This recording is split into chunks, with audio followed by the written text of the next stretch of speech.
नमस्कार। Chanakya IAS academy के daily current affair session में आपका स्वागत है। आज है 20 जुलाई और 20 जुलाई से जितने भी महत्वपूर्ण प्रश्न बनते हैं हम उन पर चर्चा करेंगे। हमारा आज का पहला प्रश्न है, हाल ही में जारी हेनले पासपोर्ट इंडेक्स 2023 में भारत का स्थान क्या रहा है? 76 नंबर पर है, 80, 86 या फिर 85? तो अभी हाल ही में हेनले पासपोर्ट इंडेक्स में भारत का रैंक है 80वें स्थान पर। भारत ने हेनले पासपोर्ट इंडेक्स में उल्लेखनीय प्रगति की है और पिछले वर्ष की तुलना में अपनी रैंकिंग में 5 स्थान का सुधार किया है। वर्तमान में यह 80वें स्थान पर रहा है। हेनले एंड पार्टनर्स के अध्यक्ष डॉक्टर क्रिश्चियन एच केलिन द्वारा लगभग 20 साल पहले यह आविष्कार किया गया। यह सूचकांक इंटरनेशनल एयर ट्रांसपोर्ट एसोसिएशन के विशेष और आधिकारिक डेटा पर आधारित है। हमारा आज का अगला प्रश्न देखेंगे, हाल ही में किस राज्य में चाचिन ग्राजिंग उत्सव मनाया गया? मणिपुर, अरुणाचल प्रदेश, सिक्किम या फिर त्रिपुरा? तो अभी हाल ही में अरुणाचल प्रदेश में चाचिन ग्राजिंग उत्सव मनाया गया। जुलाई तक अरुणाचल प्रदेश के बुमला दर्रे के पास तवांग क्षेत्र के स्थानीय चरवाहों द्वारा चाचिन चराई उत्सव बड़े उत्साह के साथ मनाया गया। चाचिन में आयोजित 2 दिवसीय कार्यक्रम में पूरे तवांग क्षेत्र से ग्राजियर्स की उत्साहपूर्ण भागीदारी देखी गई। ये पहल तवांग क्षेत्र के आसपास पारंपरिक चारागाहों के महत्व की स्वीकृति के रूप में की गई थी, स्थानीय आजीविका के समकालीन स्रोत के रूप में और मोनपा ऐतिहासिक विरासत के एक प्रमुख टुकड़े के रूप में, जिसने मोनपा चारागाहों की कई पीढ़ियों को देखा है। अपने पशुओं को उबड़ खाबड़ इलाकों और खराब मौसम के माध्यम से अपने पारंपरिक चारागाहों तक ले जाना, जो उनके पशुओं के लिए आवश्यक पोषण प्रदान करते हैं और समग्र रूप से स्थानीय समुदाय का समर्थन करते हैं। हमारा आज का अगला प्रश्न देखेंगे, हाल ही में भारत ने स्थानीय मुद्राओं के उपयोग को बढ़ावा देने के लिए किस देश के साथ MOU पर हस्ताक्षर किए हैं? अमेरिका, UAE, फ्रांस या फिर रूस? तो अभी हाल ही में भारत ने UAE के साथ भारतीय स्थानीय मुद्राओं के उपयोग को बढ़ावा देने के लिए समझौते हस्ताक्षर पर किए हैं। भारत और संयुक्त अरब अमीरात ने सीमा पार लेन देन के लिए भारतीय रुपये और संयुक्त अरब अमीरात दिरहम के उपयोग को बढ़ावा देने के लिए स्थानीय मुद्रा निपटान प्रणाली स्थापित करने के लिए समझौते पर हस्ताक्षर किए हैं। इससे संयुक्त अरब अमीरात में भारतीयों द्वारा प्रेषण सहित लेन देन लागत और निपटान समय कम हो जाएगा। भारत अपने चौथे सबसे बड़े ऊर्जा आपूर्तिकर्ता में के रूप में संयुक्त अरब अमीरात से तेल और अन्य वस्तुओं के आयात के भुगतान के लिए इस तंत्र का उपयोग कर सकता है। हमारा आज का अगला प्रश्न देखेंगे, 25वीं एशियाई एथलेटिक्स चैंपियनशिप 2023 में भारत ने कितने पदक हासिल किए हैं? 22, 25, 27 या फिर 30? तो अभी हाल ही में भारत ने एशियाई एथलेटिक्स चैंपियनशिप में कुल 27 पदक हासिल किए हैं। भारत ने बैंकॉक, थाईलैंड में हाल ही में संपन्न 25वीं एशियाई एथलेटिक्स चैंपियनशिप 2023 में एक ऐतिहासिक उपलब्धि हासिल की है। चैंपियनशिप 12 से 16 जुलाई तक हुई, जिसमें 6 स्वर्ण, 12 रजत और 9 कांस्य सहित 27 पदकों की प्रभावशाली संख्या के साथ भारत ने चीन और जापान के बाद कुल मिलाकर तीसरा स्थान हासिल किया है। 2023 एशियाई एथलेटिक्स चैंपियनशिप का यह 25वां संस्करण था। एशियाई एथलेटिक्स एसोसिएशन की शुरुआत 1973 में हुई थी।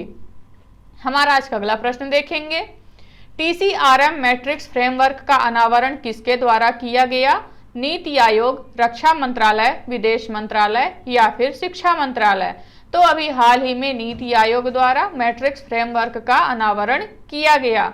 भारत के प्रमुख नीति थिंक टैंक नीति आयोग ने techno commercial readiness and market maturity matrix framework पेश किया। प्रौद्योगिकी मूल्यांकन में परिवर्तन लाने के उद्देश्य से यह ढांचा पूरे देश में नवाचार और उद्यमिता को प्रज्वलित करना चाहता है। TCRM मैट्रिक्स फ्रेमवर्क भारत में प्रौद्योगिकी मूल्यांकन के एक नए युग का मार्ग प्रशस्त करता है, जो एक एकीकृत दृष्टिकोण की पेशकश करता है, जो आने वाले वर्षों के लिए देश के तकनीकी परिदृश्य को आकार देने का वादा करता है। हमारा आज का अगला प्रश्न देखेंगे। CRCS सहारा रिफंड पोर्टल का शुभारंभ किसके द्वारा किया गया है? नरेंद्र मोदी, राजनाथ सिंह, अमित शाह या फिर विजय शेखर? तो अभी हाल ही में अमित शाह द्वारा CRCS सहारा रिफंड पोर्टल का शुभारंभ किया गया है। केंद्रीय गृह मंत्री और सहकारिता मंत्री श्री अमित शाह ने नई दिल्ली में CRCS सहारा रिफंड पोर्टल का आधिकारिक उद्घाटन किया। पोर्टल एक सुव्यवस्थित और कुशल प्रक्रिया सुनिश्चित करते हुए आवेदन करने के लिए व्यापक ऑनलाइन डेटा प्रदान करता है। इसके अतिरिक्त वास्तविक निवेशकों के प्रति किसी भी हेरफेर या अन्याय को रोकने के लिए सख्त प्रावधान लागू किए गए हैं, जिससे पूरी प्रक्रिया में अत्यधिक निष्पक्षता और सुरक्षा सुनिश्चित की जा सके। यह पोर्टल सहकारिता मंत्रालय की वेबसाइट के माध्यम से भी उपलब्ध है। हमारा आज का प्रश्न देखेंगे। हाल ही में किसने ग्लोबल मैरीटाइम इंडिया समिट 2023 का कर्टेन रेजर लॉन्च किया है? सर्बानंद सोनोवाल, धर्मेंद्र प्रधान, अर्जुन मुंडा या फिर नरेंद्र सिंह तोमर? तो अभी हाल ही में सर्बानंद सोनोवाल द्वारा ग्लोबल मैरीटाइम इंडिया समिट 2023 का कर्टेन रेजर लॉन्च किया गया है। बंदरगाह, जहाजरानी और जलमार्ग मंत्रालय ने ग्लोबल मैरीटाइम इंडिया समिट 2023 का कर्टेन रेजर कार्यक्रम लॉन्च किया है। इस वर्ष ग्लोबल मैरीटाइम इंडिया शिखर सम्मेलन का तीसरा संस्करण 17 से 19 अक्टूबर 2023 को प्रगति मैदान नई दिल्ली में आयोजित होने जा रहा है। इस शिखर सम्मेलन में 30 से अधिक देशों के भाग लेने की उम्मीद है। यह आयोजन ज्ञान और प्रौद्योगिकी के लिए सहयोग के साथ साथ निवेश के नए अवसर खोलेगा। यह राष्ट्रों के बीच व्यापार को बढ़ाएगा और व्यापार करने में आसानी को बढ़ावा देगा। हमारा आज का अगला प्रश्न देखेंगे। हाल ही में गृह लक्ष्मी योजना किस राज्य सरकार द्वारा शुरू की गई है?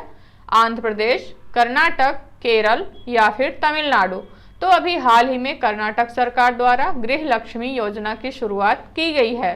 गृह लक्ष्मी योजना कर्नाटक सरकार द्वारा घर की महिला मुखिया को वित्तीय सहायता प्रदान करने के लिए शुरू की गई एक प्रभावी योजना है। महिला एवं बाल विकास मंत्री लक्ष्मी हेब्बालकर के अनुसार वे सभी महिलाएं जिनके नाम BPL और APL कार्ड पर परिवार के मुखिया के रूप में हैं, योजना के तहत लाभ उठाने के पात्र हैं। इस योजना के तहत महिलाओं को 2000 रुपए की राशि मुहैया कराई जाएगी। हमारा आज का अगला प्रश्न देखेंगे। मेटा और किस कंपनी ने संयुक्त रूप से एक उन्नत कृत्रिम नए बड़े भाषा मॉडल लामा 2 का अनावरण किया है? गूगल, अमेजन, माइक्रोसॉफ्ट या फिर फ्लिपकार्ट? तो अभी हाल ही में मेटा और माइक्रोसॉफ्ट ने मिलकर संयुक्त रूप से लामा 2 का अनावरण किया है। मेटा और माइक्रोसॉफ्ट ने संयुक्त रूप से लामा 2 नामक अपने नए बड़े भाषा मॉडल को पेश करके अपनी कृत्रिम बुद्धिमत्ता साझेदारी के विस्तार की घोषणा की है। यह नया बड़ा भाषा मॉडल विभिन्न बाहरी बेंचमार्क में अन्य ओपन सोर्स LLM की तुलना में बेहतर प्रदर्शन प्रदर्शित करता है, जो तर्क, कोडिंग दक्षता और ज्ञान परीक्षणों में उत्कृष्ट है। सार्वजनिक रूप से उपलब्ध ऑनलाइन डेटा स्रोतों पर पूर्व प्रशिक्षित लामा 2 चैट, जो एक सुव्यवस्थित मॉडल है, सार्वजनिक रूप से उपलब्ध निर्देश डेटा सेट का उपयोग करता है और 1 मिलियन से अधिक मानव एनोटेशन से लाभ उठाता है। हमारा आज का अगला प्रश्न देखेंगे। हाल ही में किस देश की जेम कैपिटल ने दुनिया के सबसे बड़े कार्यालय के साथ अमेरिका को पीछे कर दिया है? भारत, बांग्लादेश, भूटान या फिर जापान? तो अभी हाल ही में भारत के में सूरत की कंपनी है जेम कैपिटल, जो अमेरिका को पीछे कर सबसे बड़े कार्यालय का स्थान हासिल की है। भारत की रत्न राजधानी सूरत, गुजरात ने दुनिया के सबसे बड़े कार्यालय भवन सूरत डायमंड बोर्ड्स की मेजबानी करके संयुक्त राज्य अमेरिका को पीछे छोड़ा है। सूरत डायमंड बोर्ड्स में 24 फीट चौड़े स्पाइन कॉरिडोर से जुड़ी 9 परस्पर जुड़ी इमारतें शामिल हैं। नई दिल्ली स्थित प्रसिद्ध वास्तुकला फर्म मार्फोजेनेसिस प्रभावशाली सूरत डायमंड बोर्ड्स को डिजाइन करने के लिए जिम्मेदार थी। जैसा कि गढ़वी ने कहा, पेंटागन की उपलब्धि को पार करना इसका मूल उद्देश्य नहीं था। हमारा आज के रहे कुछ ये महत्वपूर्ण प्रश्न। आशा करते हैं चाणक्य आईएएस एकेडमी द्वारा चलाया जा रहा करंट अफेयर सेशन आपको पसंद आ रहा होगा। हमारे ऐसे और भी कंटेंट से जुड़ने के लिए चैनल को सब्सक्राइब करें और बेल आइकन दबाना ना भूलें। धन्यवाद।